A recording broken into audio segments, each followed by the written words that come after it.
Welcome into another Bully Ball. We are going to be talking Frank Gore's legacy as far as draft value, what did T.O. say about Deebo Samuel, and why George Kittle is absolutely set to feast once again in 2025. Stick around right after this.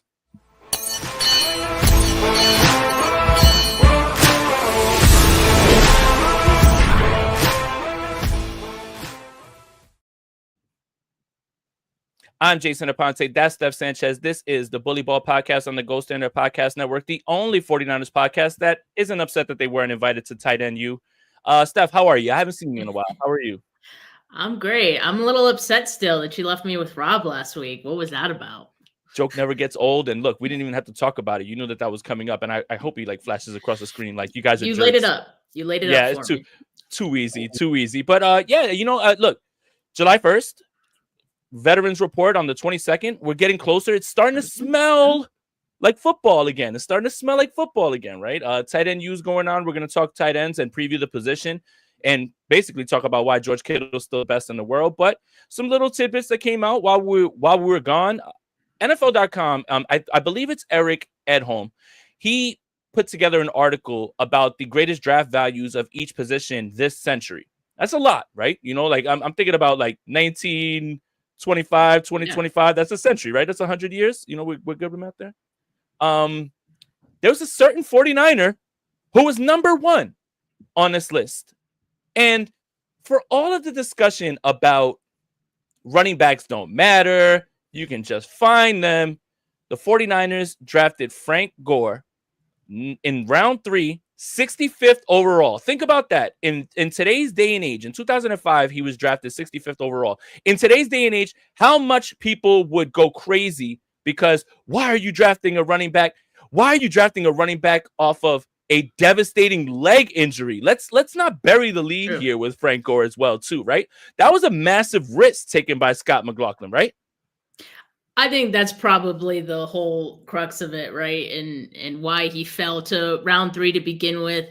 I think these days, if Kyle Shanahan, takes a running back in the 3rd round, we're all kind of wincing a little bit and scared. Right. And I'm sure 49er fans at this point, I don't think I was really tuned in to 49ers as I was now, obviously. I don't think I was paying attention to the draft in 2005. It was a tough time to be a 49ers fan in 2005. It was. I did start watching shortly after that, but it was probably because Frank Gore did kind of, in his own way, make the 49ers interesting to watch again, right? So, a lot of memories watching Gore do his thing. He's, to this day, I think he's up there with Joe Staley. Those are my top 2 49ers of all time. And man, I mean, you could just say so many great things about Frank Gore. I know the other day we tweeted his rushing yards. That's what I was just about to get to. Even perfectly in 16 seasons. What? Wow, man! That's so crazy. And total yards from scrimmage, 19,985. Wow, it would have been great if he could have gotten over the 20K mark. Lord knows he could have probably played another year. And still started in the league if he wanted to. But it's just crazy, how long he played, till 2020?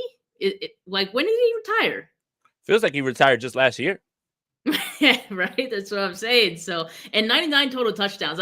It's so close to so many numbers, getting over the hump. But I feel 16,000 for career rushing yards is a really great way to go out. And I think it's important to contextualize other players' numbers with the different eras, not just the play styles and all those things, but they played 16 games back then. Imagine if he had an extra game to play. And Frank Gore never played in less than 13 games in a season. Coming off of that knee injury, right? A guy who everyone was hands off on because they said, man, we can't touch that injury. Literally was a football Iron Man. Would play every single game. Yeah, it's funny how the world works. But 16 seasons, 16,000 exact rushing yards, meaning, you don't have to be a math whiz, 1,000 a year. But the greatest running back draft value, it is hard to argue that there are only 2 NFL football players that have more rushing yards than Frank Gore. And, I thought it was interesting that you brought up Frank Gore and Joe Staley, right? And I think this is an interesting discussion because I kind of fall with almost anything, right? Where you're born, when you're born, your players are your players. So I was talking with my dad literally this weekend about, he shows me he's got this Joe Montana bobblehead, and I'm like, oh, that's cool. And he's like, what do you mean that's cool? I'm like, well, that's not my guy. I was like, listen, man, look. Cool. I'm not disrespecting Joe Montana. Don't get it twisted. I'm not that old. Like, don't play with me like that. He's not your guy. He's just not your guy. He's not my guy. Steve Young's my guy. Jeff Garcia's my guy. Colin Kaepernick's my guy. Those are my guys. What do you want me to do about where I was born? Same thing like with rappers, right? Like there's this weird discussion about younger people believing that Jim Jones is more relevant than Nas. That is absolutely hilarious, dumb, and stupid and all that. But you can't argue with a 23-year-old about who they identify with, because even though Jim Jones is almost 50, I don't understand why this is like the discussion, but the same thing with the Yankees. Yeah, there's so many like sport references you can make to this, like LeBron and Jordan, like so many. Yeah, Babe Ruth hit 700 homers. Great.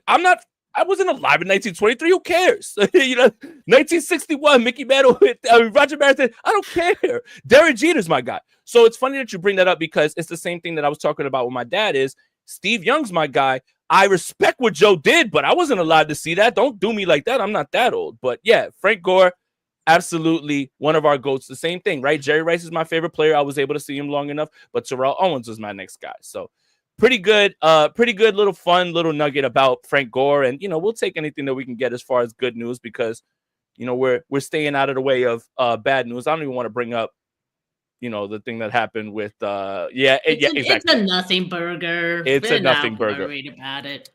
100%. All right. But this is going to be a little bit of a gossip open, because Terrell Owens, who we just mentioned, had some interesting things to say about a former 49er who's an actual Washington Commander. And I guess two things before we play this clip. Steph, Deebo Samuel is a Commander. Right. Why do we have to talk about him anymore? Wish him luck. Thank you. Go on. Don't do too well, and don't beat us. Do great. But this mentality that I've seen on social media and from somebody like Tio to like kind of trash Deebo on the way out, it's just played out in my mind, Steph.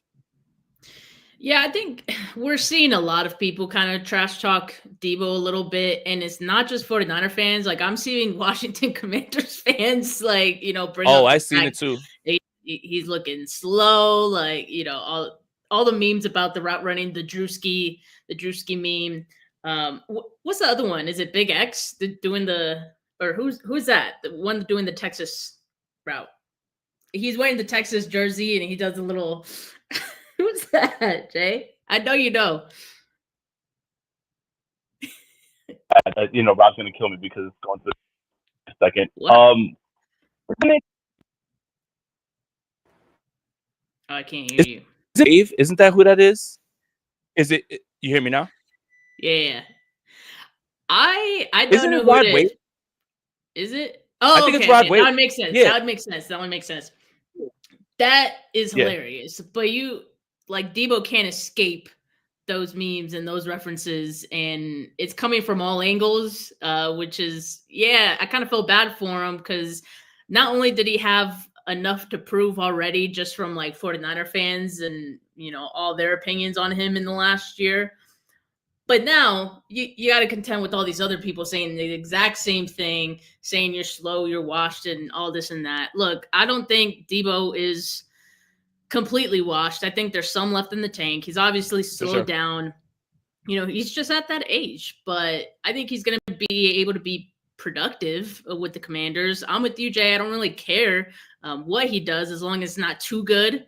And hopefully it's not too bad either, because I still want him to have his pride intact at the end of the season. That's all I care about. But wow, Terrell Owens saying he bought 2 chicken nuggets from tipping the scale.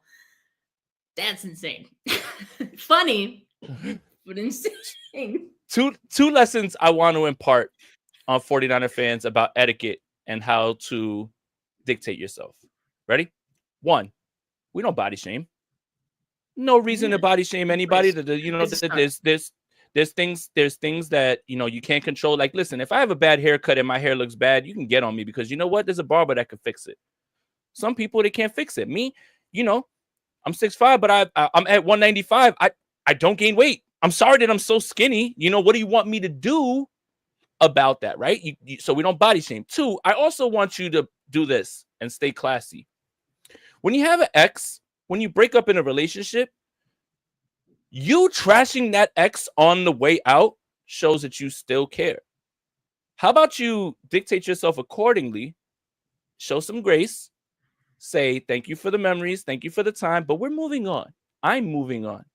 And what's next in front of me is going to be much more fortuitous.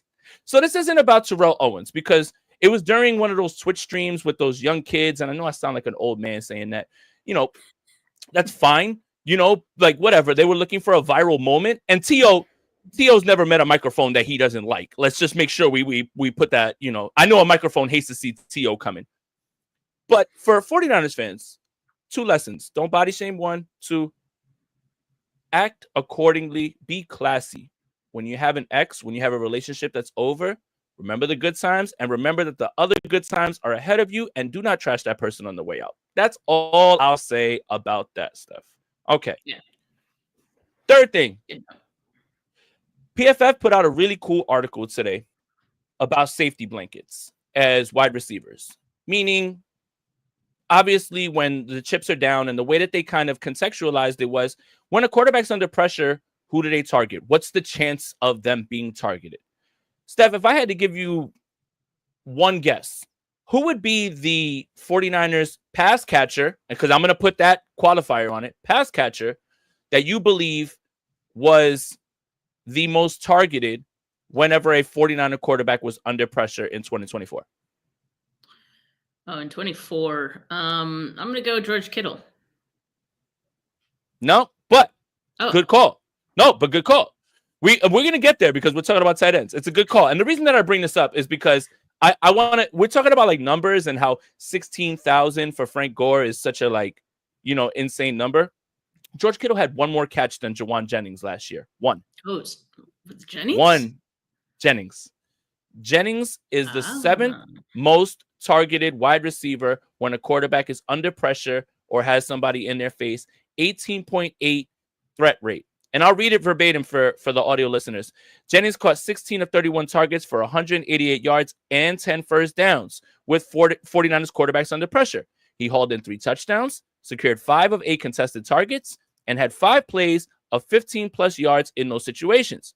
He owns a 68.8 PFF receiving grade on pressure targets over the past 3 seasons, having caught 35 passes for 378 yards.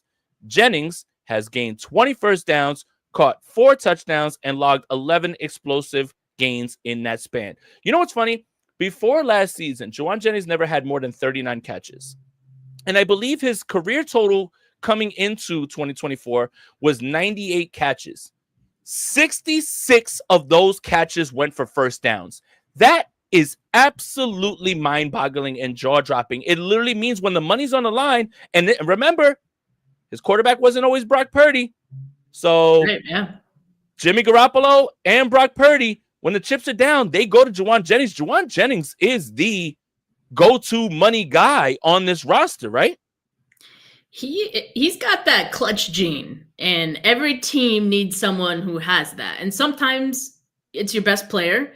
Sometimes it's your wide receiver 3, or in last year's case, your wide receiver 1 for like half the season, right? I mean, that's just the kind of reliability that he has. F it. Jawan Jennings is out there somewhere. That's just the mentality that 49ers quarterbacks seem to have when Jennings is on the field. And I mean, you see it. He kind of has that jump ball kind of ability. He can get yards after the catch.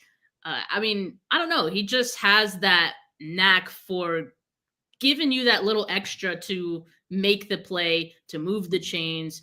It's something really impressive. And again, like, you don't normally expect that from someone who's not your top, receiver. But Jawan Jennings has been that And let's not forget about Jawan Jennings, because clearly I did when I answered George Kittle, although I do think Kittle was a fair answer, but I don't blame Jennings you didn't either. even This is a cross tight my end mind. episode. This is a tight Jennings ends didn't even cross episode, my mind. right? Like I thought, I thought you were trying didn't that to feel like a segue good little bit. segue? No, I got a It good did. segue. I got a good segue into the tight ends, and you're not gonna see this one coming. But this one, it was a little bit about. I'm glad that you brought that up, because remember, Jennings, you know what's crazy is he missed 1,000 yards in that last game of the season, and he already had like 7 catches in that game, and it was like the second quarter. Like Dobbs was just lighting him up.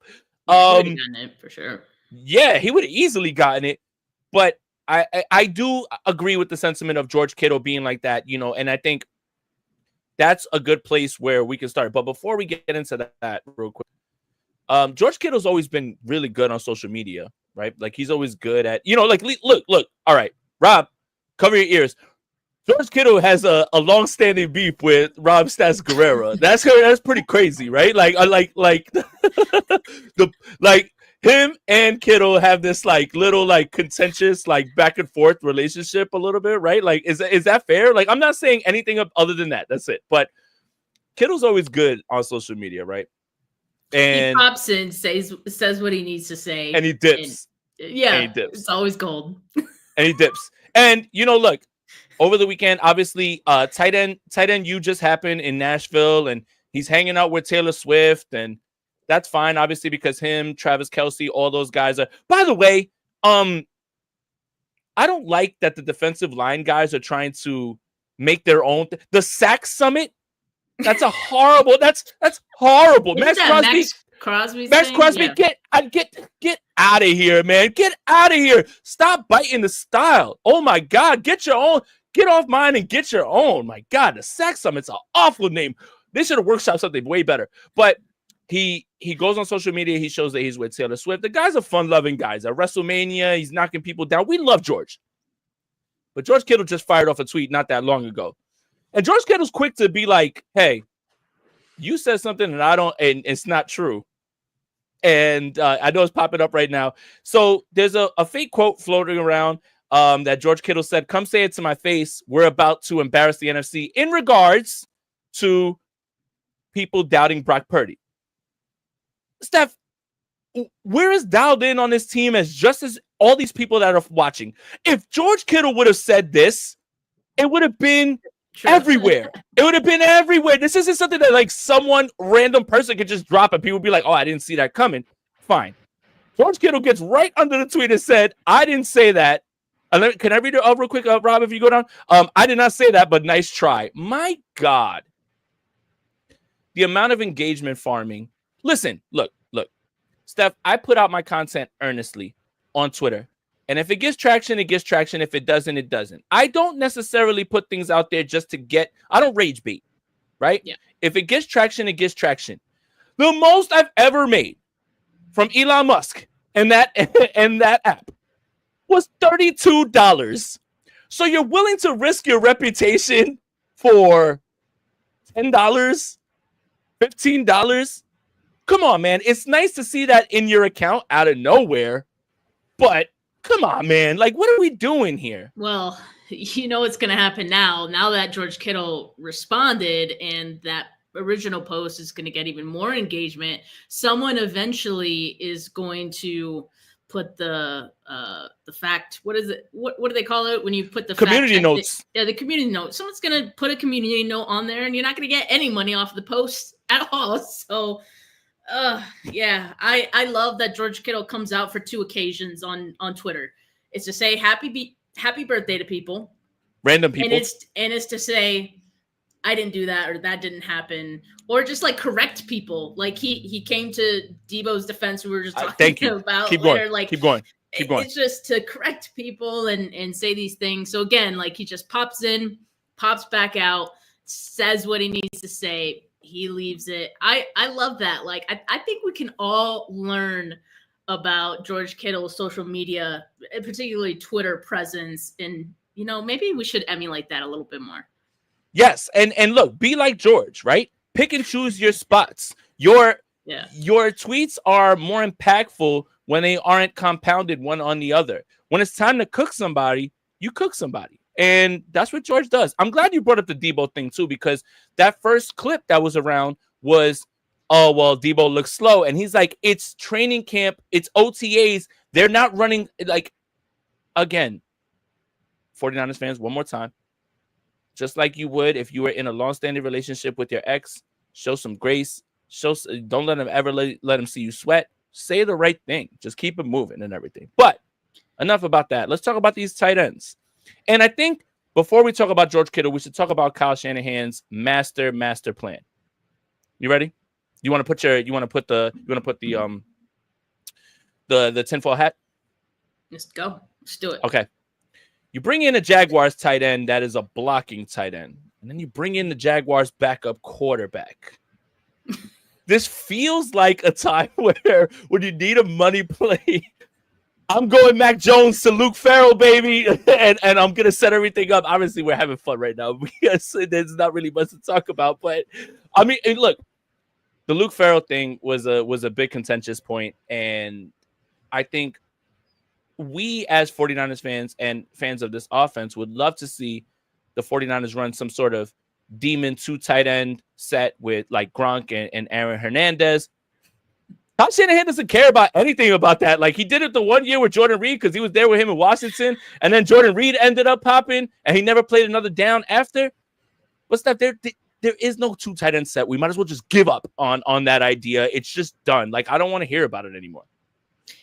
Do you think it's over, though? Because, like, I don't know. I haven't seen the 49ers themselves. Like, they're the ones doing the hyping up of Luke Ferrell. Like, no one was excited about this signing when it first happened, but they're the ones who keep talking about him and saying all these things about, yeah, like, we finally got our TE2 back. Like, we are so back. Chris Forrester said he's one of the best run-blocking tight ends he's seen in a long time. Shanahan specifically said after losing Charlie Warner, we hadn't replaced him yet. And they hadn't. Yeah, which is fair. But he said we thought we got one of the better blockers in the league with Luke Ferrell. So again, like they're hyping him up. I think he's going to be on the field quite a lot. We know the role of the TE2 in this offense is to block for the most part. And, you know, they also keep saying like that's going to free up George Kittle. I do feel like they hurt us a little bit when we're pleading for George Kittle to get the ball more. and he did get the ball more in 2024, but we want to see more of it. Let's not stop there. Let's keep it going. So I do feel like that was somewhat the intention with Luke Ferrell. And just going off of the names of the TE2s in the past, there's nothing sexy there. Like, I think the best name you said was Jordan Reed in 2020. In 2018, they had Garrett Selleck, who's okay from what I recall. Selleck time. Yeah, Selleck time. Ross Dwelly. Then it was, Dwelly time, right? And then it was Jordan Reed. They also had Dwelly and Warner that year. Then it was Tyler Kroft and Charlie Warner in 2022. Warner and Dwelly in 2023, and then Eric Sauber in 2024. So my question is, do we think that Luke Ferrell can at least be better than Eric Sauber? Because yes. All right, but okay. It's the role. Right? Yeah. Like the role, right? Like Charlie Warner, he couldn't catch anything.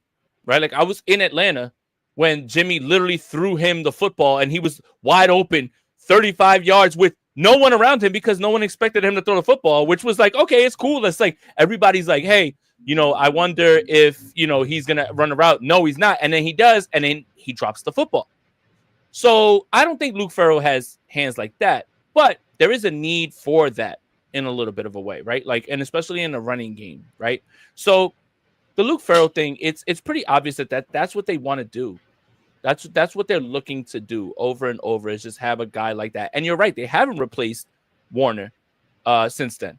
And if you don't believe me, believe how quickly the Atlanta Falcons jumped all over Warner when they had a chance to sign him.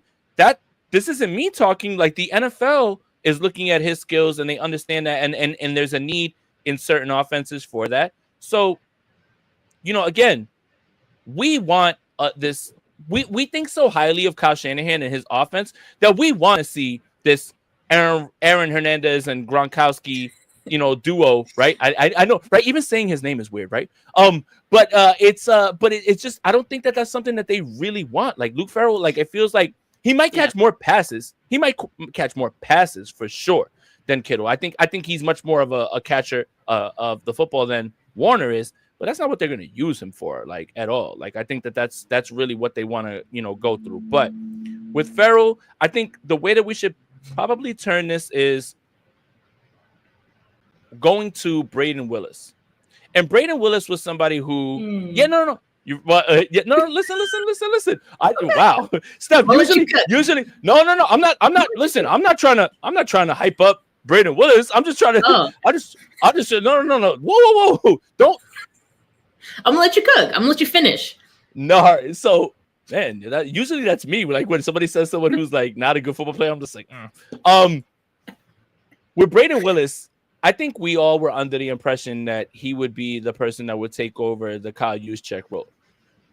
And there was a time where he got a lot of burn during some. No, absolutely not. Take that down. Like no one. For the audio listeners, it says Jason Aante said Braden Willis season loading.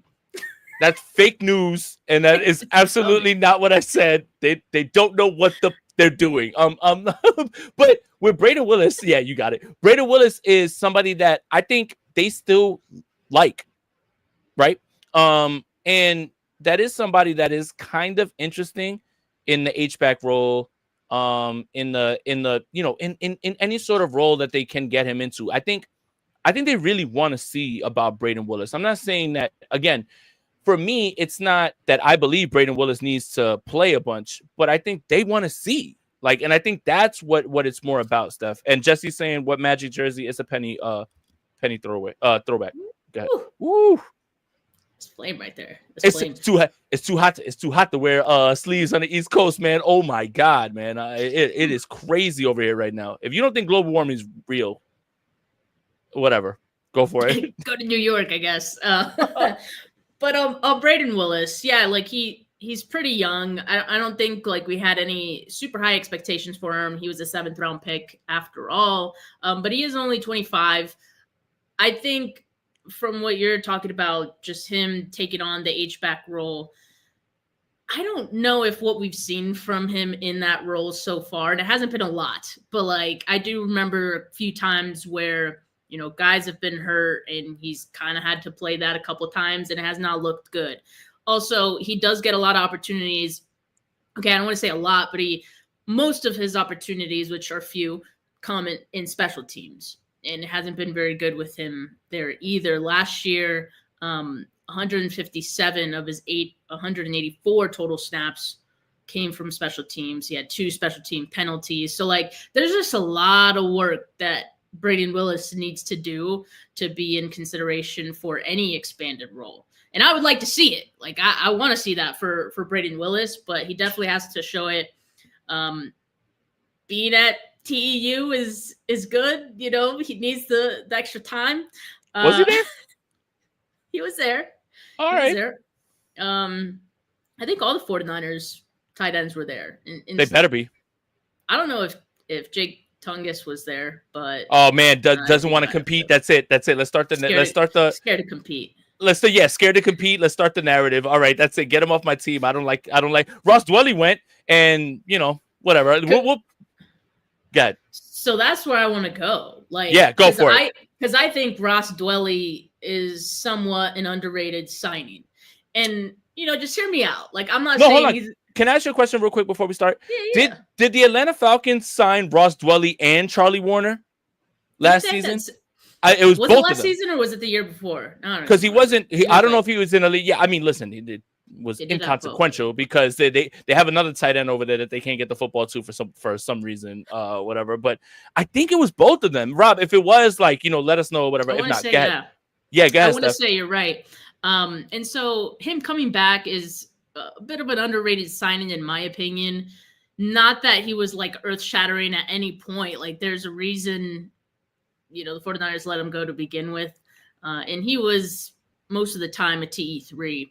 I think. And at some points he was TE2. But him coming back, I think, is great for the team, just given the fact that they brought Luke Ferrell into the building. I think Dwelly now being your TE3, you don't have to depend on guys like Braden Willis or Jake Tungus to do something, especially Braden Willis, because like he hasn't proven that he can do that, right? So I think having someone that's experienced, that already knows your system, has already proven like he could play within it, is good. So like if Luke Ferrell had to go down, I wouldn't be panicking if Ross Dwelly has to come in and take some of those TE2 snaps.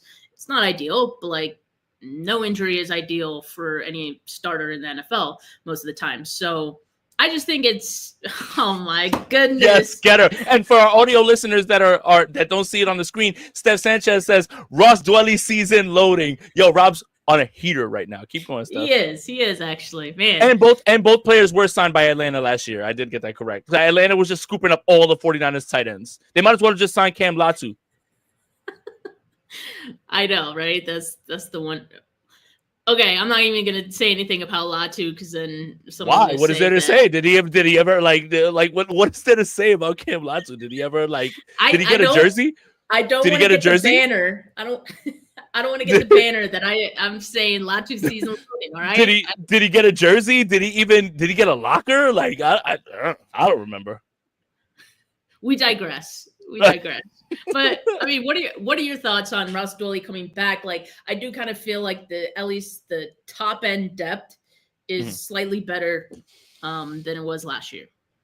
Look, the thing is this, and this is something that whenever like we want somebody for the 49ers, whether it's a pass catcher or a tight end, the first question is, can he block? Oh, he doesn't pass block. He doesn't run block. Explain Ross Dwelly. Explain it. So, like this is what kind of pisses me off when it comes to this discussion. Oh, we can't sign him because he doesn't run block well.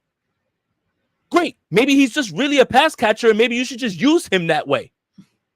Like what is this emphasis on, hey, he has to be able to do both. He has to be like, what are we talking about? Only George Kittle can do both really well. Like, and he's a unicorn. Thank you. Like, they don't ask Brock Bowers to block on all the running plays. They don't ask Trey McBride to block on all the running plays. So, what if, and this is me in my crazy mind, right? What if maybe you just use players for what they're good for? And Ross Dwelly is a good receiving tight end. No problem. But stop telling me that you need the pass block to be in this offense. Explain Ross Dwelly. He's going on his 8th season here. Like, what? Like, they can't quit the guy. So when I bring up, hey, I'd love to sign Elijah Moore. Can he pass block? Who cares? Maybe don't use him that way. Who cares? Maybe don't use him that way. I don't understand that part. I'll never get that part because everyone swears that you have to do both. Charlie Warner could only run block. He couldn't catch anything. But one or the other, that part infuriates me because it'll be anybody. I'll be like, hey, I'd love for the 49ers to explore, signing Elijah Moore for $3 million. Well, he can't run block. Who cares? That means that then don't put him out there to run block. Put him out when it's time for him to run passes. I just find that so funny, and that's what Ross Dwelly is. But look, if Ross Dwelly is forced into a, wide receiver only, pass catching only role, he's fine. They didn't ask Jordan Reed to run block.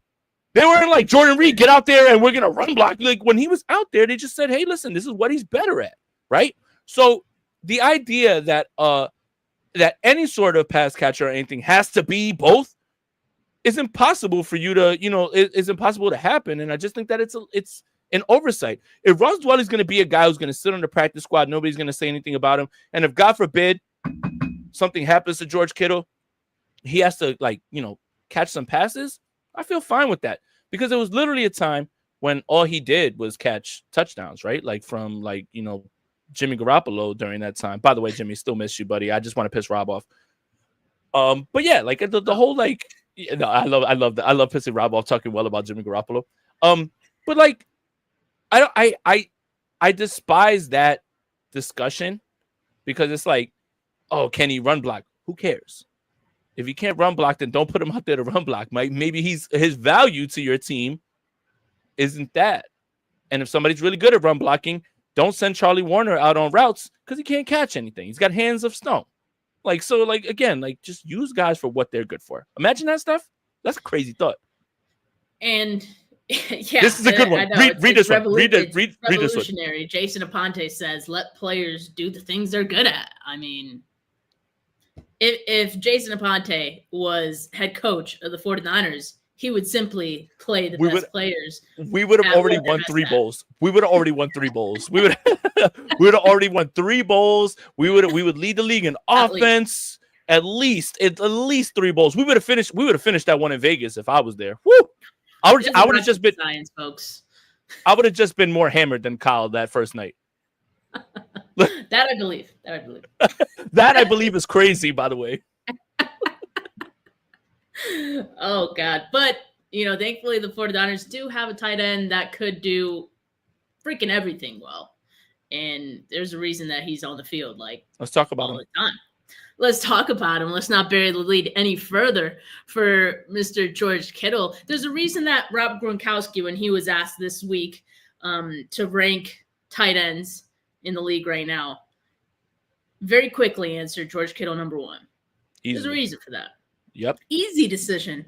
And last year, 78 catches. Only year he had more receptions was in 2018 and 2019 when he had 88 and 85 respectively. I would like to see over 80 this year. Easy. That'd be great. Mm-hmm. Let's do it. Do 100 targets finally. All right, Coach Jason Aponte right here. He's got it. He's got it. 1,000 and 106 yards for Kittle last year. He's topped 1,000 yards 3 other times in his career. 2018, 19, 23 last season. 8 touchdowns. The most touchdown he's had in a season was 11. And I had a show on George Kittle yesterday, actually, about him being in the GOAT discussion at some point. We think he's on pace to get there, right? So that season where he had 11 was 2022, I believe. It was. Yes. It was the year that they lost to the Eagles in the NFC. Okay, well, that's not what I was gonna say. But I was just trying to. But see, all right. So, but you know what? When I remember the year, I just remember how it ended. That's it. Yeah, I'm sorry. You, sorry. Feel sorry for you. The last game lingers with me. I remember that as the year that wasn't that the year that Brock Purdy Yes. Yeah. Remember? Okay, so 2022 started. 2022 started with Trey Lance in the rain, and then no, was it 2021? 2021 was what a year, if so. 2021 was Jimmy in the rain. Trey in the rain, and then he broke his ankle in week 2. No, wait a minute. That is 2022. So 2022 was. Come on, guys, get your history straight. Trey Lance was drafted in 2021. He began 2022 as the starter. I had it. Rookie season. I had it. Thank you. I have the memory of a goldfish, so don't. No, so look, so you start the game in Chicago, right? The rain game. He breaks the ankle in 2022 in the second game against Seattle. Jimmy comes in. Jimmy breaks his ankle and his foot against the Miami Dolphins. The rest is history, and Brock Purdy's our franchise quarterback. There you go. See, I had it. Kyle Shanahan should have won Coach of the Year that year, by the way. 2022? Yeah. Yeah. Because Kevin Stefanski wins Coach of the Year when he has to play 7 quarterbacks, and everybody's like, "Oh, how cool!" And I'm like, "What do you mean? Like Kyle's done this over and over." Now, whether you want to blame Kyle for the guys getting injured, that's another thing or whatever. But I wanted to point this out to you, Steph. So, 94 targets last season. In 2018, he had 136. He had 88 receptions, right? Mm-hmm. That's about 50 targets that fell. Again, remember, it's CJ Beathard, it's Nick Mullins. Those are your quarterbacks in 2018, right? And then you have a little bit of Jimmy at the end, but, whatever. It doesn't matter. The success rate is what I want to point at. 73.4% success rate is the highest in his entire career. 94 targets, 78 receptions, 1,106 yards, 14.2 yards per reception, 8 touchdowns, 50 first downs. Steph, I got to say this. I know that there was a season in which George Kittle broke the record for the most yards by a tight end, and then it was broken by Taylor Swift's boyfriend. But this is the best football that George Kittle has ever played his entire life. He's peaking. And how are you peaking at 31 is what I was trying to say. It's insane. Only George Kittle can. That's why you got to use him. Lean into it. I mean, he's showing you what he still has. Keep going. As part of like yesterday's show that I did, I asked ChatGPT to project like the next 5 seasons. I'll just say what the projection was for 2025. It was 75 receptions, 1,050 yards, 7 touchdowns. Now I want to ask you, Jade, over or under? Over. Listen, you want my official George Kittle prediction? 375 receptions, 12,875 yards, and 38 touchdowns. Book it. Best tight end in football. I mean, if Jay was a head coach, like, listen, he'd have had that yesterday. Let's all right, but let's seriously talk about why, even in this season, right? Going into this season, I think it's especially imperative to make sure that George Kittle's the number 1 guy, right? Yeah. We're yelling about watching other teams spam their tight end, right? The Kansas City Chiefs have made a living throwing the football only to Travis Kelce, right? Even especially after Tyreek Hill left.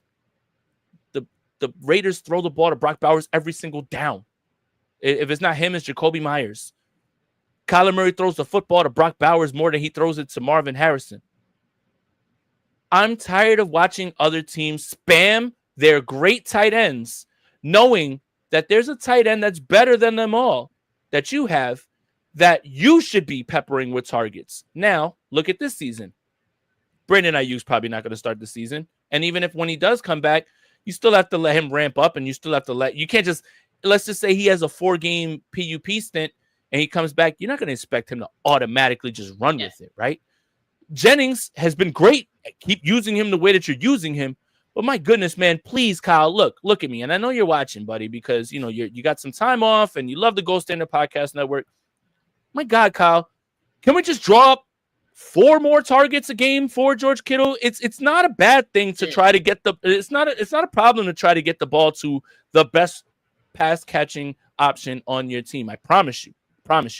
You know, Julio Jones talked about something that was really kind of divisive, you know, in which he said, I can't believe that I only got 4 targets in the Super Bowl. Brandon Aiyuk piggybacked off that. We're not going to talk about all that because it's going to bring people to be mad at Brandon Aiyuk. But I just think in the biggest moments, I'm going to go down swinging with my best option every single time. Like, I don't want to look up after a big game and see a L and look and see George Kittle had 3 targets. I don't want to see that. I'm sorry. Look, even if it's a matter of, hey, they're taking this away and we have this and that, try. Look, I mean, just try. 4 catches, 36 yards against Kansas City in the Super Bowl that the last time in Vegas. 2 catches for 4 yards is unacceptable. Unacceptable. I don't care what the defense is giving you. You're telling me there's no way that you can find a way to get him the football in creative ways. Look, I have a few complaints with Kyle Shanahan. I'm obviously a Kyle supporter. But my goodness, man, in the money moments, I want to go down with my money players, and I will die on that every single time, and I'll go out swinging every single time that way and feel really good about my chances. Yeah. George Kittle needs to be that guy. And yeah, like you mentioned, all the opportunity that he has to be that this year, just like it kind of fell that way, you know, last year for the 49ers offense, for it to revolve around George Kittle, and it needs to. Again, not because you need to, but because he is good enough. Like, he is so good that you have to, like, you should want to. Like, come on. It shouldn't be that difficult. And I want to ask you this, Jay, kind of a little fun exercise. So, you know, George Kittle right now is number 3 in all-time receiving yards for the 49ers. Mm-hmm. Terrell Owens, 8,572 yards. Insane. Kittle needs 1,193 yards to pass him up. We know he'll do that eventually. My question to you is, do you think he does it in 2025? How many? 1,193 yards. He doesn't. You know why? No. I mean, look, I want him to, but he doesn't. Christian McCaffrey's back. And I just have a feeling that no matter what's going on with the injuries or anything like that, Kyle is just gonna. Hey, he's fine. We're rolling. 300 touches. He spams CMC. And that's a spam player. If CMC is even 70% of what he was in 2023, you can guarantee that he's going to spam him as much as he can. And I do think there is a little bit of the offense that was left behind when he wasn't there, because everyone always throws around, hey, the checkdowns and all that stuff. It's not checkdowns. It's design routes for Christian McCaffrey to get in on linebackers. That is a big part of what they want to do. And I feel like they call those plays when they know their offensive line isn't holding up, because those are quicker developing routes. And Christian McCaffrey can get those yards after the catch. If he's even 70% of what he was in 2023, you can take it to the bank that Kyle Shanahan is gonna spam him a little bit more. Now, I do think that while Christian McCaffrey's there, there's still room for more targets for George Kittle because Deebo Samuel's not here. And there's always been an emphasis on making sure that Deebo Samuel was involved, got the ball, was touching the ball. I think it's two things. I think one, it's Kyle Shanahan's desire to exploit those mismatches, and also two, is to keep Deebo Samuel engaged in each game. Like listen, if he's not getting, I know it's just crazy. If he's not getting the ball, he's not going to be running. Like, do you understand what I'm saying? I do. I can't. That's what can't figure out why Deebo's not on this team anymore. So, I think that there's a little bit of that where it's like in 2021, it didn't matter. They just spammed Deebo Samuel, and God help us. Thank God that they did, because they had us minutes away from going to a Super Bowl. But there is a little bit of placating Deebo to make sure that he continues to play hard. So if the ball does go his way, he's not completely checked out. And also, Kyle Shanahan wants to make sure that, he likes the mismatch, and he still has visions of him running through defenses with the wide back and everything. And I feel like we talked about Deebo more than we have George Kittle here. I know.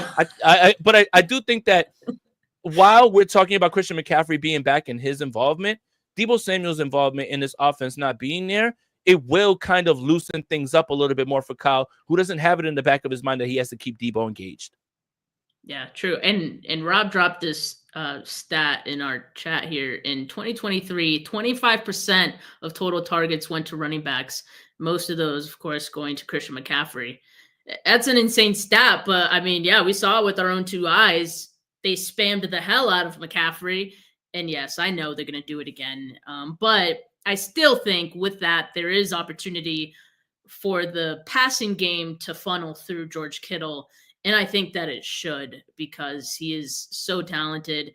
And I do kind of feel it is imperative if Kittle's going to be in the GOAT discussion, people aren't going to care about the context of, well, he was so great, but he just didn't get the ball enough in Kyle's offense, or he was just such a great blocker. Yeah. They're not going to shoot him grace for that. They're not going to shoot him no bail for that.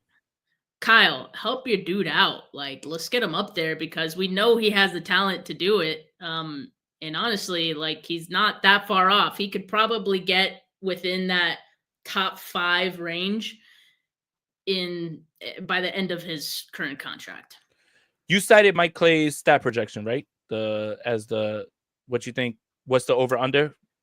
No. That one came from ChatGPT. I literally just asked ChatGPT to project the next 5 years. Here's how we'll fix this one. This is what Mike Clay's prediction is from ESPN, and he has him for 17 games, which I see as an absolute win. That off the rip, like him playing every single game. 106 targets, 82 catches, which would lead the team. He would have 10 less targets than Jawan Jennings, but he would have more catches than Jawan Jennings. That's fine.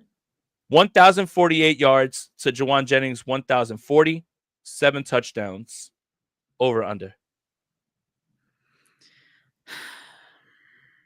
I want to say over. Like that feels right. That feels right. That feels right. Over, Jay. Like you don't Yeah. understand. Like we gotta just start speaking this into existence. Mm-hmm. That feels right. That really feels right. So in this prediction, right, and this projection, I should say, Jawan Jennings and Ricky Pearsall play 17 games. For some reason, he has Brandon Aiyuk only playing 9. So let's say he's just figuring in conservatively that he's going to have 8 games off for a PUP. And I love Benali's, because she's absolutely right. No, we want Kittle to play 16 games because the Niners are resting everyone in week 17. Absolutely right. Remember, 20-0 Super Bowl, never a doubt. Here we go. 116 targets for Jawan Jennings, 76 catches, 1,040 yards, 5 touchdowns. 103 targets for Ricky Pearsall, 67 receptions, 964, and 4 touchdowns. But here's the weird one. Brandon Aiyuk would be there for 9 games and only get 45 targets. Steph, I don't know if I'm opening up 45. I don't know if I'm opening up a can of worms here, but if Brandon Aiyuk comes back for 9 games and only gets 5 targets, I'm upset about that as well. Yeah, I'm like trying to see how it breaks down. I mean, 17 games, obviously, that's a big chunk compared to 9. And DeMarcus Robinson's not playing 17, so throw that out. Yeah, I don't think he will either, unless he knows something that we don't. Yeah, 5 targets a game is very low for Brandon Aiyuk. I would hate for that to be the case. Yeah, I would hate that. I mean, because that means not only does he come back a little later than maybe we're expecting, but it also means he's not back to performance right away. Like he gets out of the gates real sluggish and still getting back to 100%, like which would not be ideal. I don't know if he's basing this off of what the offense and Brandon Aiyuk looked like, in 2024, like when he came back late and started that season really slow. But I would have bigger predictions for Brandon Aiyuk. That one scares me a little. If he only got 5 targets and he ended up with 28, 435, and 2 touchdowns, those better be the most impactful 28 catches I've ever all of those catches better be in like the biggest moments when you gotta have it like that. That's the only way that I could see myself clear of looking at that stat line and not being absolutely completely worried going forward. 45 again. If Brandon Aiyuk is back 9 games, 5 a game, that is not what I'm paying for. I mean, I'm not paying for it, but that's not what the 49ers are paying for. I mean, that's just... Look, and not to shift it to fantasy football, Mike Clay I know he does way more than just fantasy football content, but a lot of that does, inform fantasy football decisions and ESPN rankings. There is a chance you could get Brandon Aiyuk for a pretty decent late round steal this year, and it'll pay off for you in the end because, I don't think he's going to be getting 45 targets this year. It'd definitely be more than that. And I don't think he's just going to play 9 games. I'm buying the dip all day. I'm buying the dip all day, right? Like he's in an area with other players in fantasy where the upside is just too high for me to ignore. Like I love Josh Downs, and that's the only other player that's going on right now, like in his range in ADP that I think I'm in on, just because no matter how bad you think Daniel Jones is, he supported 3 guys last year that were like high up in fantasy points per game. But if you're looking around at those names, of course I'm going to go Brandon Aiyuk and take a chance on him because the upside is too great, and I think too much of him as a player. So, it's your fantasy football talk. Steph, thank you for a great show. I know we agreed. We agreed 35,000 yards this year for George Kittle. That's just figuring conservatively. We're going all the way up this year. But thank you guys for tuning in. Make sure you guys like this video, subscribe to the channel, subscribe to the Gold Standard Podcast Network, wherever you get your audio podcast. Make sure you follow Steph on Twitter at Steph49K. Follow me on Twitter at JasonAponte2103. My goodness. And Steph, it's good to see you. We're close. We're very, very close. We're really close to football being back and tracking training camp stats, and we're gonna be so back soon, man. Oh my god! And having people argue about what really happened and what was there. People who don't even know what they're watching and people that do. Like I'm living for this time. Enjoy your July 4th weekend. Everybody stay safe. So- Enjoy your family and everything as well, too. Go hit some barbecues. But for Steph, for Jay, we're out of here. Peace.